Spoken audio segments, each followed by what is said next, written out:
કોંગ્રેસના રાષ્ટ્રીય અધ્યક્ષ મલ્લિકાર્જુન ખરગેજીએ કેરળ ખાતે જે ચૂંટણી સભા દરમિયાન અપમાનજનક શબ્દો વાપરીને ગુજરાતની જનતાને જે રીતના અપમાનિત કર્યા છે એનો અમે સખત શબ્દોમાં વિરોધ નોંધાવીએ છીએ, એને વખોડી કાઢીએ છીએ.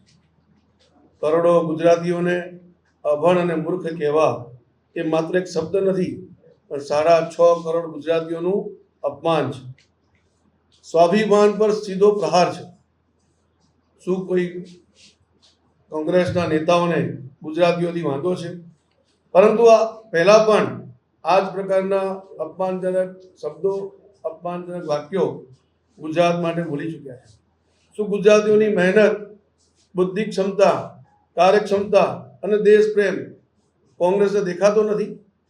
આ એ જ ગુજરાતની ધરતી છે જ્યાં મહાત્મા ગાંધી હોય, સરદાર વલ્લભભાઈ પટેલ હોય, મોરારજીભાઈ દેસાઈ હોય, એવા અનેક નેતાઓ જેમને આઝાદીના સમયમાં ખૂબ મોટો સંઘર્ષ કર્યો છે. મહાત્મા ગાંધી તો એવડું મોટું નામ છે, વિશ્વમાં પણ પ્રસિદ્ધ છે. તો આવા લોકોનું શું અપમાન કરવાનું આ લોકોએ ઠાન્યું છે?